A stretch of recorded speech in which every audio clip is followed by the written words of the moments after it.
আসসালামু আলাইকুম। কেমন আছেন আপনারা সবাই? আলহামদুলিল্লাহ আমরা ভালো আছি।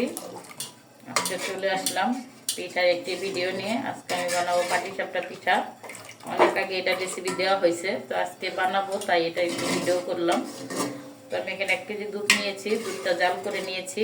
এখন পাটিসাপটা পিঠার জন্য খিরসাটা বানিয়ে নিব। তো এখানে আমি শুধু এলাচ, তেজপাতা এবং দারচিনি দিয়েছি। এখন আমি চালের গুঁড়াটা একটু পানি দিয়ে গুলিয়ে নিয়েছি। এখন দিয়ে দিব, খিরসাটা রান্না করে নিব, তারপর গুড় দিব। অল্প করে বানাবো, সন্ধ্যার নাস্তাও হয়ে যাবে, পিঠা খাওয়া হয়ে যাবে, সেজন্যই।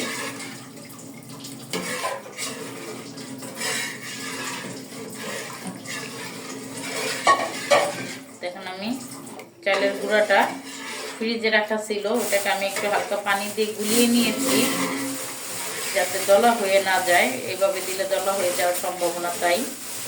এখন এটা রান্না করে নেই, আর গুড়গুলোও দিয়ে দিব।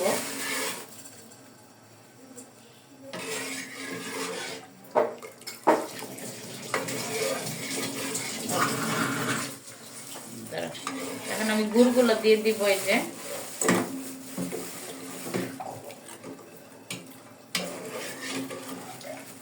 গুড়টা ভেঙে দিয়েছে, যে এই যে আমার হয়ে যেতেছে। এখন দিয়ে দিলাম আমি নারকেল,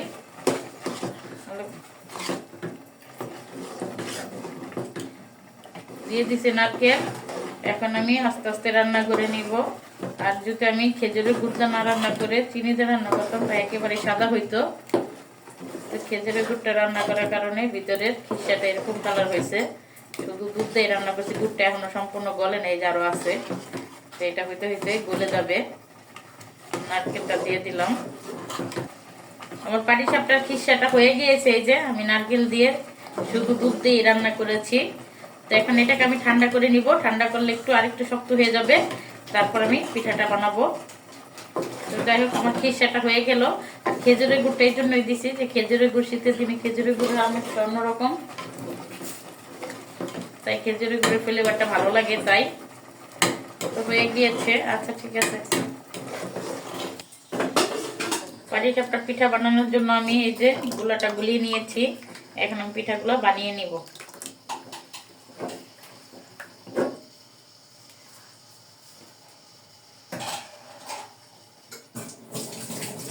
তেল গরমের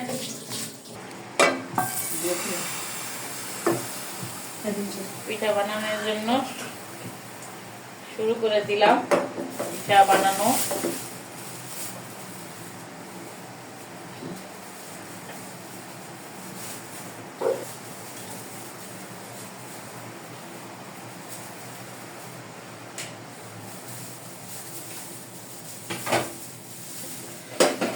এখন আমি পিঠাটা ভাঁজ দিয়ে দিব।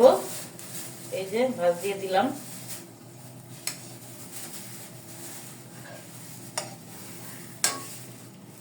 হয়ে গেল আমার পাটিসাপটা পিঠা।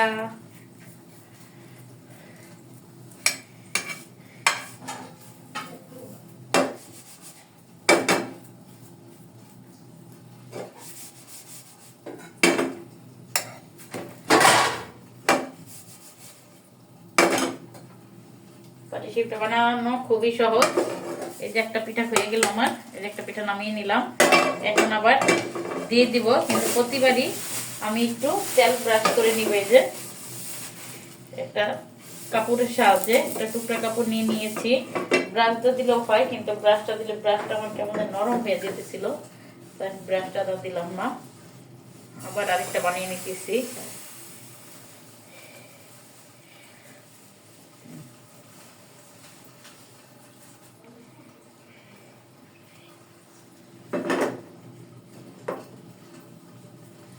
পাটিসাপটা পিঠা বানানো খুবই সহজ। পিঠার গুলাটা আমি একবারে লবণ দিয়ে গুলিয়েছি। আমি এটার ভিতরে মিষ্টি দিই নাই, আপনারা ইচ্ছা করলে মিষ্টি দিয়ে নিতে পারেন।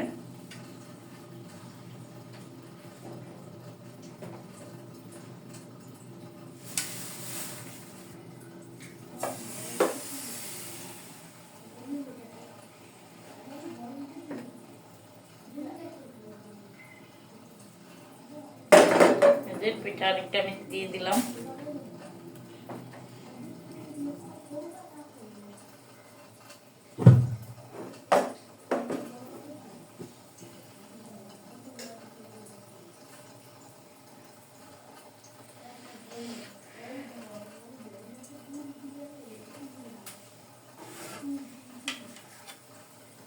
দিয়ে দিলাম পুরটা।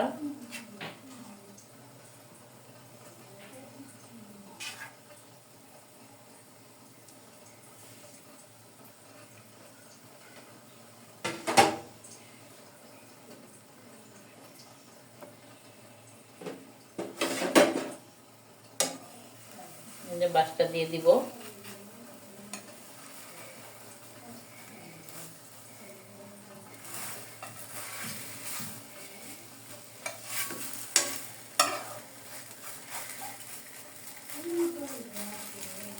বানিয়ে নিলাম।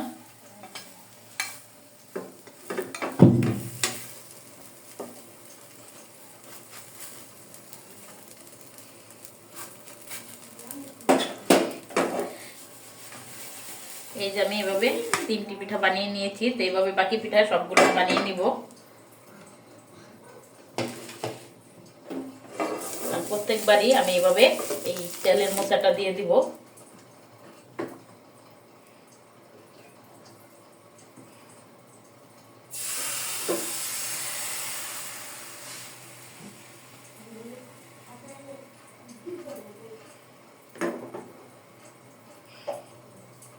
তার একটু আমি এভাবে দিয়ে দিলাম।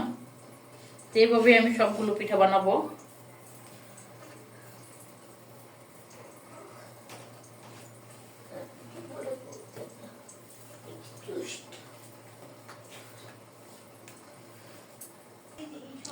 শেষ হয়ে গেল আমার পাটিসাপটা পিঠাগুলো বানানো। তো কেমন হয়েছে আমার পিঠাগুলো? যদি ভালো হয়ে থাকে আমাদের পাশে থাকবেন। আল্লাহ হাফেজ।